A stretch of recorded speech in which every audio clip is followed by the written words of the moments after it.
Good morning, everyone. Welcome to the Fun Side of Business podcast. I am one of your hosts, Nick Hampton. I'm joined with Gemma Addison. Good morning. Morning, Gem. Right, do you want to introduce the guest today, or are we going to go with the traditional? Yeah, you go traditional, and I'm really excited about this one. And the nice part is we just always have to wing it. So today we are joined by someone who is a prolific networker. Yep. Who has a history of a background in some of the toughest area of his industry. Oh, he's had a very, in terms of location. Yep. And we are very lucky to be joined by the man with 1,000 professions. Yep. But the one we're here to talk about today is Chris Chenery, graphic designer from Chenery Creative. Thanks, Chris. Hello. Welcome. Morning, Chris. Right. So thank you. First of all, thank you very much for being here with us today. Welcome.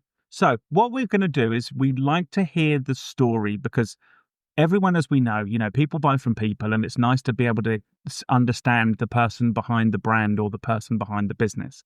So, a lot of people know, it's Chenery Creative and it's Chris, but I can't imagine many people know your story.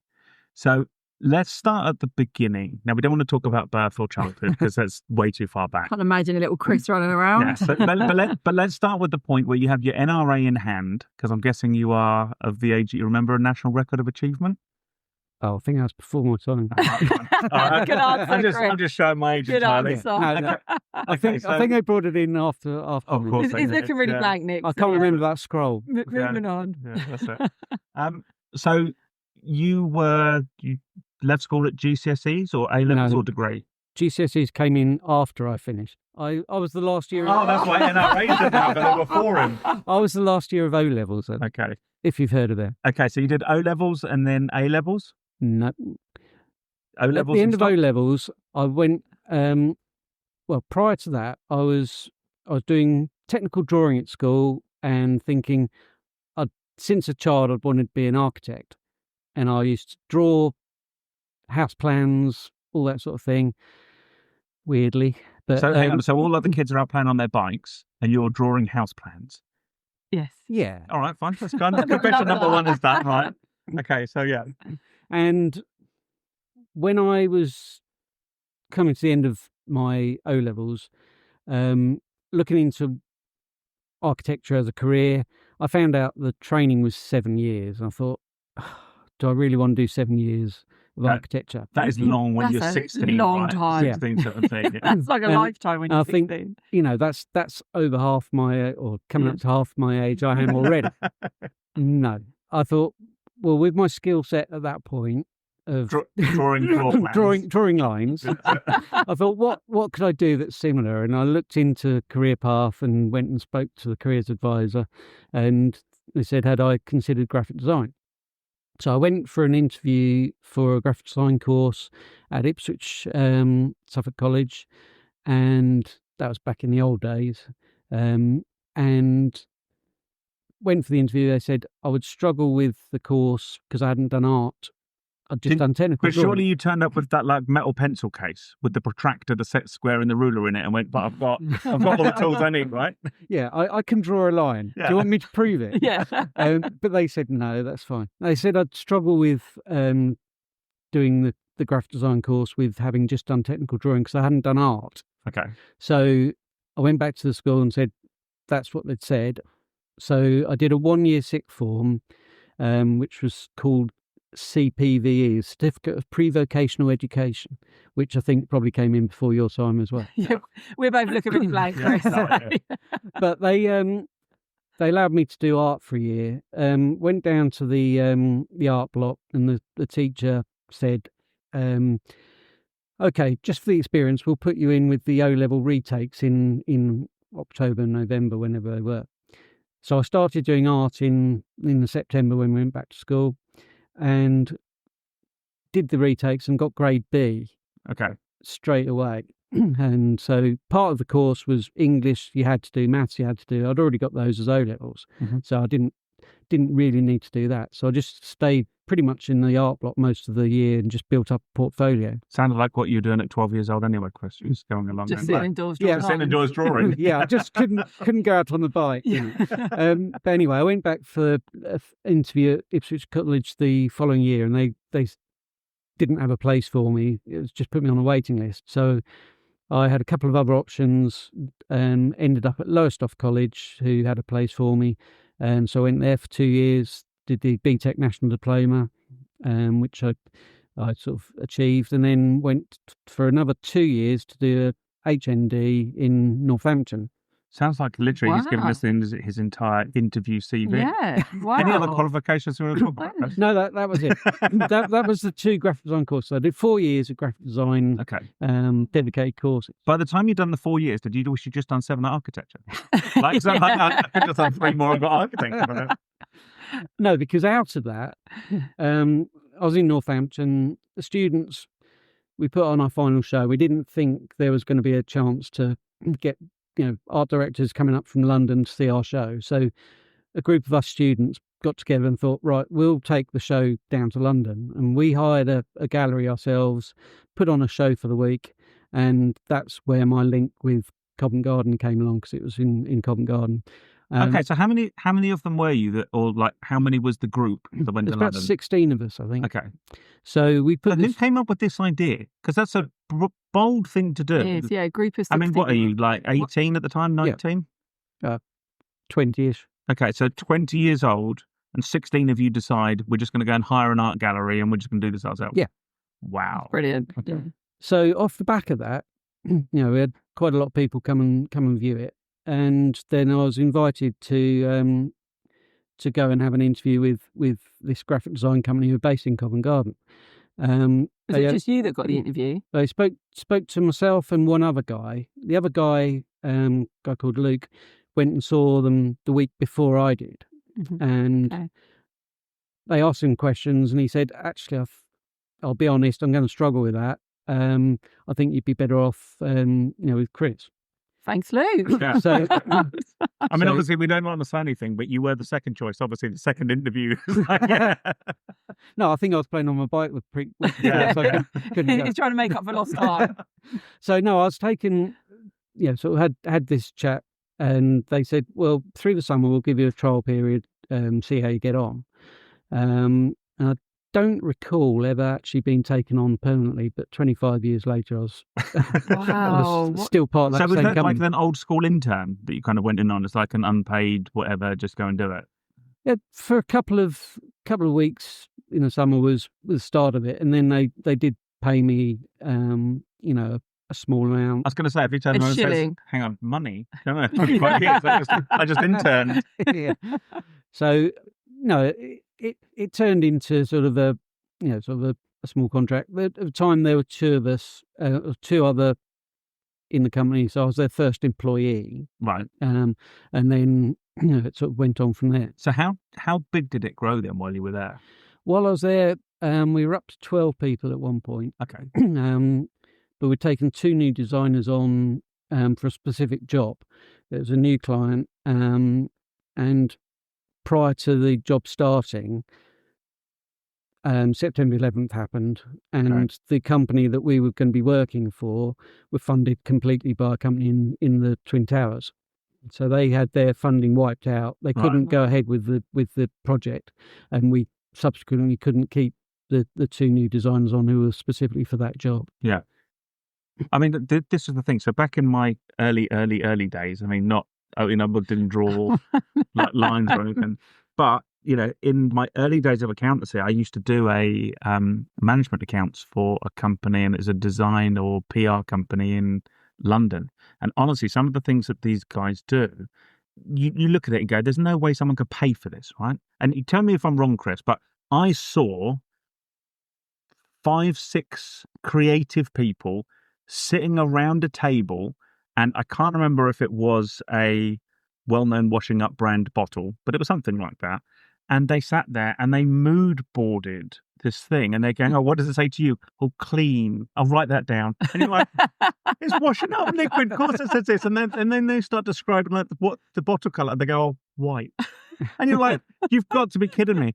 They then turned this into this like presentation mood board that took them about an hour. Yeah. And billed this client 15 grand for consultation on their branding and stuff.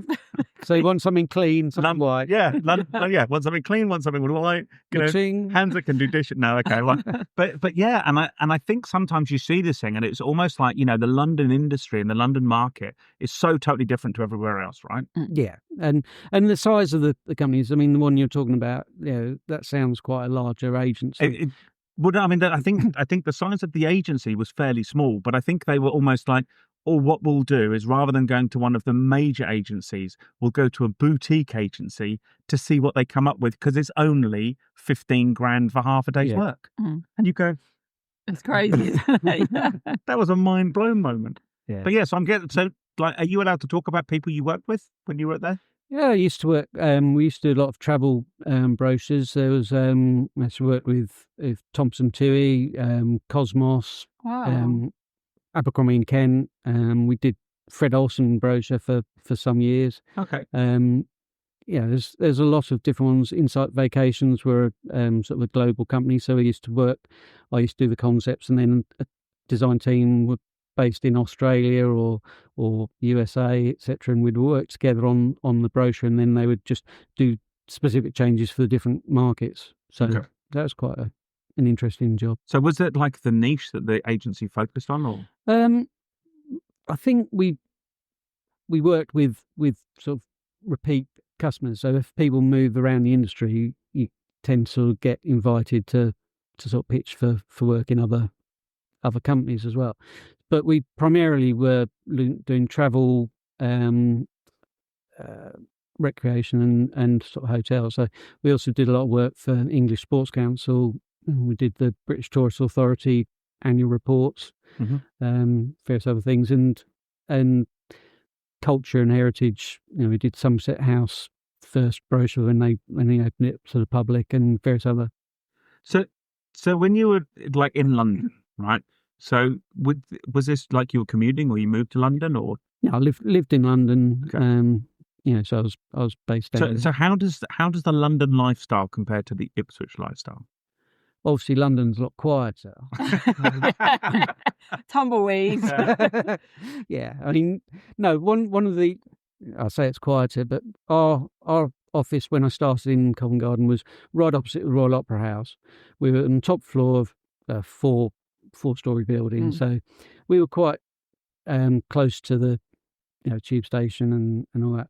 But all the street entertainers would do their stuff down below us, which tourists would walk past, sort of gather for a little while and think, oh, that sounds really good, and then chuck some coins in and then move on. Yeah. What they didn't realise was those street entertainers, singers, probably knew about 4 Bob Dylan songs. and would just do it on repeat. And in the summer, we didn't have any air conditioning because we were in top loft studio space. We'd have the windows open, and clients would be on the phone saying, "Can you turn the radio down?" And saying, "Actually, we don't have control over the volume." Because I heard that song 10 minutes ago. Yeah. I was very similar to you. I was about 21, 22, and I started working in London, and we had an office in Barbican, and it just never stops. Whenever you leave off work, there's always something to do, somewhere to go.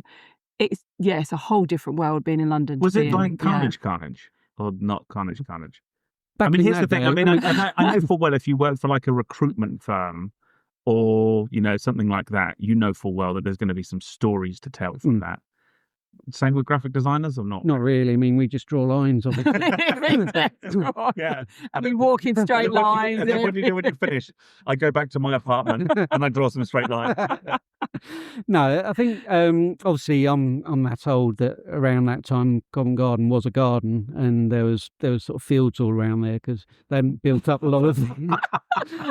Yeah, Chris goes along and confesses he's like the world's oldest man now at 104. So I mean, was it like literally, finish work at 6 and then out and it's meals and lash or what have you, or was it like not always? I mean, there was a favourite haunt of ours. A friend of mine used to sort of go after work just down by the marketplace, and we'd go into this Cornish fishing village pub that was upstairs. As you do in the middle of Covent Garden. Yeah. It was tucked away. That's a garden. Yeah, it was tucked away. People didn't even really know it was there. And a pint of Cornish beer, they had all the different Cornish ales, would be about £2 or something like that. Did you not at one point go along and offer to do some branding and marketing for them when no one knew where they were? No, they'd got it. Why would we want to spoil somewhere we could go? And have so many people in there you can't get served. Don't promote there and have tourists in there. That'd be crazy, right? I have enough of them listening to Bob Dylan. Okay, so here's the nice part, Chris. So go along and tell us. So you've started this thing, you've done probationary, you indicated something about a trial period you were in. Yeah, so that was what I said at the start, where I was taken on, see how I get on, and I was never told at any point I wasn't getting on all right. So so your probationary period lasted 25 years with pay reviews, increases and what have you, but ultimately you were on probation for 25 years. No.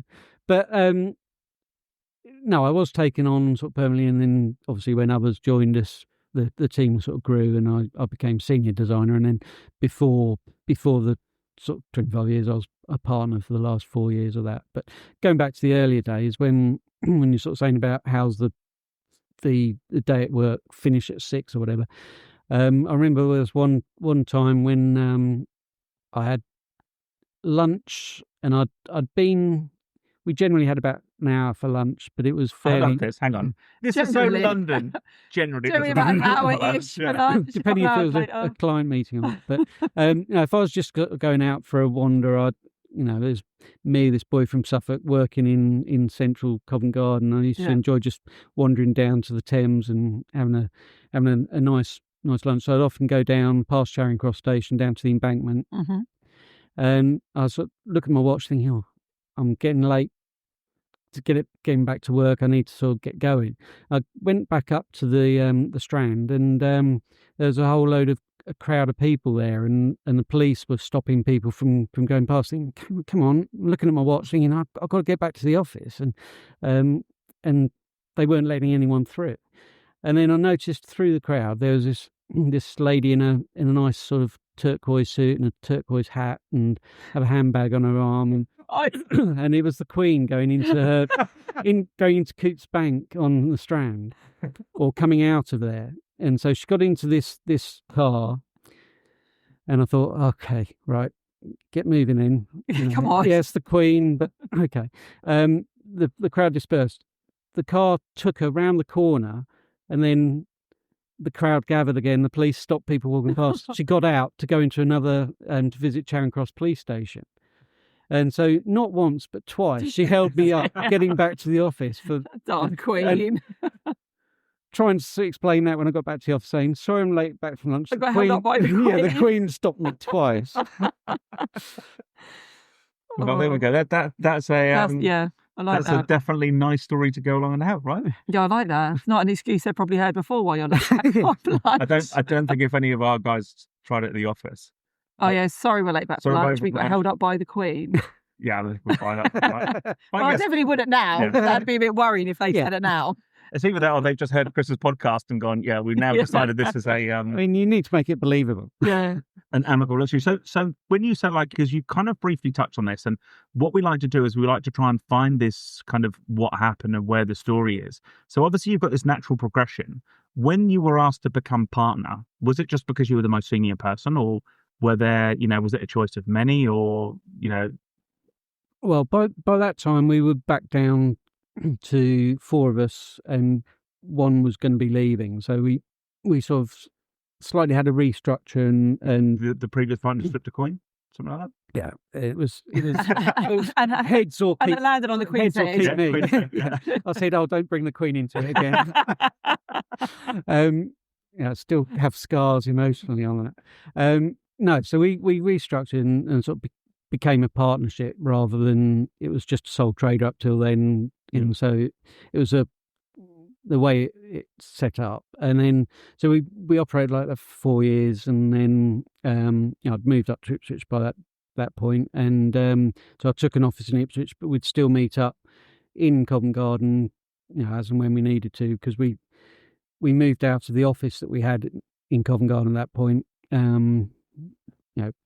because I was travelling down from Ipswich. One was coming up from Romsey, and one was coming up from Maidstone in Kent, and said, do we need to still be central London? So we'd often meet up at the Hospital Club, which was quite exclusive for creatives and musicians, etc. We should do. Okay, hang on then, missed the name drop. Who was the most famous person you saw at the Hospital Club? Well, it was, I mean, we've already He's covered already met the Queen. Not who's the most successful you saw on a lunch break. We've done that one. So at this club, I'm on a embargo. I can't really say. No, but it was run by Dave Stewart from Eurythmics. Okay. He founded it. So there would have been some nice clientele. I did see him there on occasion, but. No, it's not a nice place. Yeah, it's like I can't say anything because I'm on an embargo, but it runs with Saul McCartney or something. Okay, that's fine.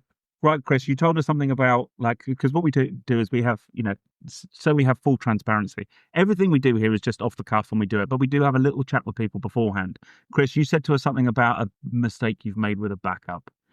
We need to hear what actually happened here. No, I must clarify, it wasn't my mistake. Hang on. I had this friend. Yeah. Who my colleague. Yeah.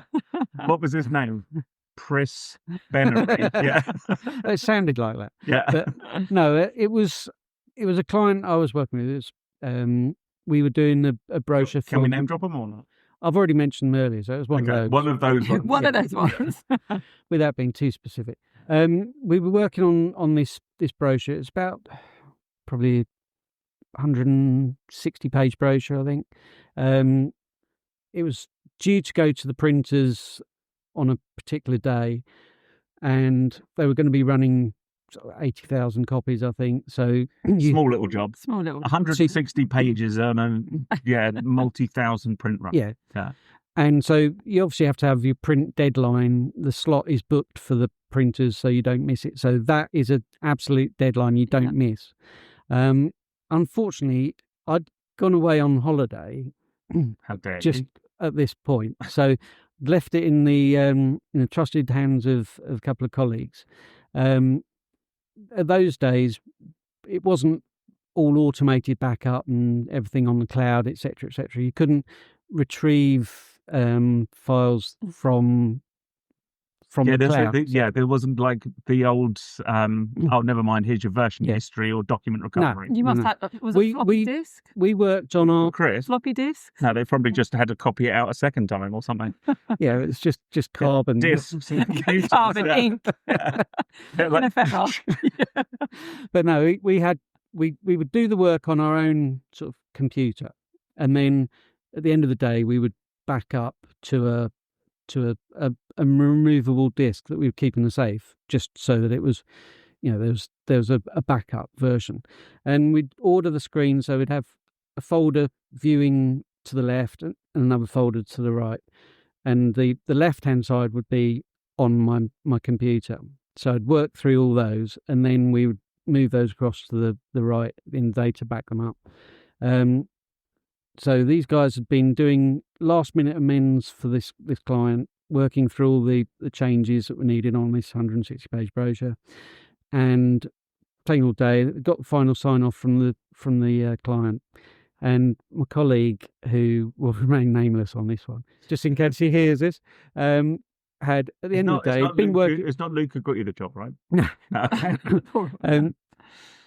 He moved all the files across at the end of the day to do the backup, and watched it all go through, and then realised probably a few expletives were sort of heard because he'd copied them the wrong way. So he'd copied the old files, the old yesterday ones, over the current ones. Over the current ones that they'd been working through, doing all the amends all day. This is coming up to sort of deadline, probably 5 o'clock, 6 o'clock in the evening. With the deadline the following morning of 9:30. So they had to sort of redo all those amends from that last day. They finished, I think, about 3:45 in the morning, working through the rest of it. Then they had to obviously check through them all to make sure they double check, because they couldn't send those back to the client. You can't exactly get a client sign off at 4:15 No, and say, or even admit that you've done it. Yeah. No. So they had to painstakingly work through it all. They didn't obviously tell me until I got back from holiday, and then said, everything go okay with the villas brochure? And said, So yeah, it wasn't my mistake, but it was still one that haunts him to this day. But I think that's nice because, you know, a lot of the time people will go along and they don't know sometimes what happens behind the scenes. So everyone will go, oh yeah, you know, we sent this off to we sent this off to our design company, and the design company came back and then it got printed and then we got it. And I think sometimes, you know, what the public and other people don't see is that virtually every business is like a swan. So you can see this thing gliding along and just delivering everything it needs to, and underneath, defeated or whatever it is, so much going on underneath. like going along, and it's like chaos going on under the surface, but along the top, everything's just like it's seamless. Yeah, seamless, calm. Yeah, yeah, seamless. And then you went from that's the partnership in Covent Garden. Yeah, and then you went from there and formed your own business. Yeah, that came about in 2017. By the end of March, I think it was March 2017, my senior partner wanted to step back a bit. He had various reasons. Wanted to spend a bit more time on the golf course and very important, very personal stuff. Yeah. No, so he said, so we'll look to dissolve the partnership. Gave the date of the end of July that we'll dissolve the partnership. And so that gave me a few months to think, oh, what do I do now? That's all I've known since college. I've never actually been for a sort of proper interview somewhere other than this chat after the gallery. You didn't really go to a proper interview. Luke already set that up for you, right? Luke set it up. He went along and said, yeah, I'm great, answered all their questions. And then when it got to difficult stuff, he went, yeah, Chris, he's done drawing since he's like 9 years old. Yeah, he'd only started at 12. Yeah.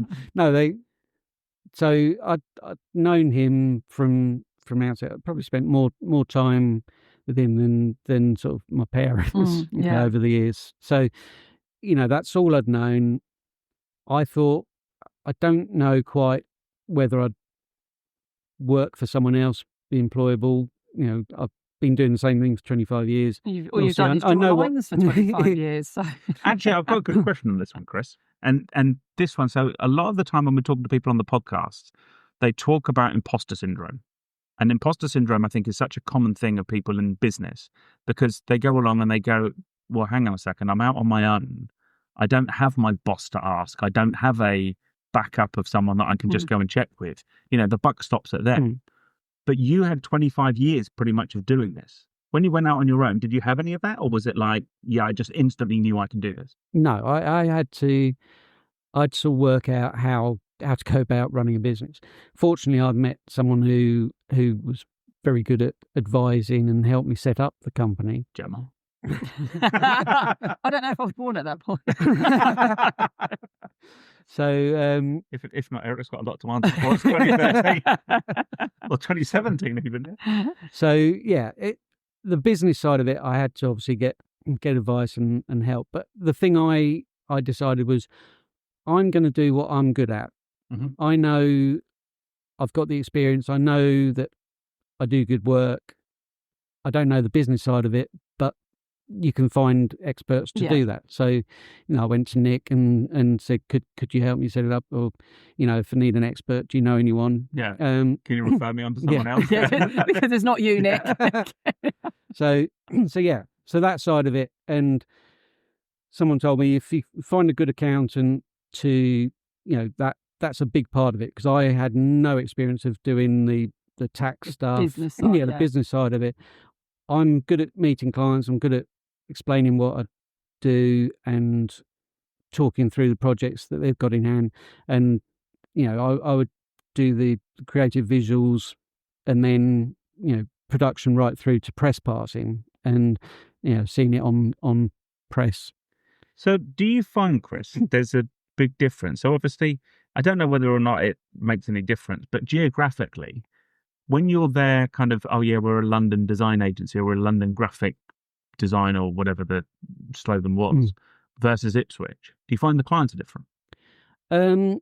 Yeah, I mean, I had some clients that I worked with the old company, because the company partnership was being dissolved. Existing clients that I looked after, I had 3 main clients. They're all in travel. One, you know, when I set up Chenery Creative, I was going to sort of talk to them about what it does. But prior to them knowing that, one client said they were going to be doing the design in house. Another one had got a new MD come in, and so she brought in the design team she knew from her previous company, and the third main one got sold to a company up in the north, and they wanted to keep their suppliers. So without me being able to say Chenery Creative is taking over your account or whatever, those three clients were all gone, and I look back at the accounts, and design worth, they would have been 35 grand in the year to, it would have been a good point to start off from. So do you find that, so obviously in London, I guess in order to make it as a graphic design agency in London, the competition is so high because the talent, I'm guessing, is huge in London. Yeah. Do you find the same thing? I'm guessing in Ipswich, it's got to be less, right? Yeah. Because I'm guessing if someone's a top graphic designer that can write their own ticket, they can go and get a job in any London firm, and obviously a London firm's going to pay considerably more. Yeah, I imagine so. So if all the talent's there, so this is what you should have, Chris. Here we go. We'll give you a new slogan for your business. Right. Like Covent Garden or London skills or London ability or London genius at Ipswich prices. Local prices. Yeah. Yeah, it's something I've mentioned times before. So it is a, with 25 years of London experience. That's it's no different than if someone went along and said in banking, I worked for Coots for 25 years, and that customer service and that level of... You're opening those emotional scars again. Yeah, sorry about that. Yeah, okay. We won't use Coots, but to go along and have that level of, that high level, and then to bring that to to something where you kind of was not known like that. Yeah, definitely. I think that's a really nice and then it sets you aside from the others, doesn't it? You can't bring that skill. I think the thing with the London company, we didn't have to sort of go out. We didn't advertise particularly. It was mostly referral, repeat because work. You had good branding. Yeah, we had good client relationships, and so we would work with a good number of clients that would come back. And with the travel industry, obviously they're doing their next season brochures, so we would just work on those, and then we'd obviously redesign and sort of improve it as we can. When those three main clients disappeared and I had to start on my own, I changed my LinkedIn profile from Wiley to Chenery Creative, and one of the first messages I got from someone was someone who had worked with one of the previous clients, had moved on to another company, said, message came through, "Hi Chris, I think it's about time you did my brochure for me, so come and have a chat." So brilliant. That set me off quite well, and I'm still working with that client. You're still working on them up until today? Yeah, and they're London sightseeing, so I'm sort of doing a lot of work for them with a design brochure and get the printing done. But having lost those other clients, I had to find my own sort of identity within Ipswich. Yeah. I didn't know anyone. We didn't used to do networking in London, so I thought the best way I'm going to get to know people and local businesses is to go out and go to the networking events. I'm not going to twiddle my thumbs in the office and expect work to come to me. Yeah, you've got to go out and meet people. As you said earlier, people buy from people. So getting the Chenery Creative branding out there, me out there, so people get to know me. Recognisable. So well, you've definitely done that because you're definitely known on the scene. So it's absolutely brilliant. Right, I think we've got a good impression of Chris the person now, right? I've known Chris now a little while, and I did not know the background to Chris. So I think it's nice to kind of hear the full thing, because you've got all these different people that have kind of gone business to business to business to business, or job to job to job to job. Yeah. But to also see that you could still end up at the the destination you want to be at, despite the fact you've gone through I found a job that my mate Luke got for me. But it's lovely to think that Chris is still here, drawing his lines. Years down years on. It's just lovely. Right, Chris, thank you so much for coming in and giving up your time for us. And there you go. Yeah, Chris, thank you very much. Thank you. Thanks, Chris.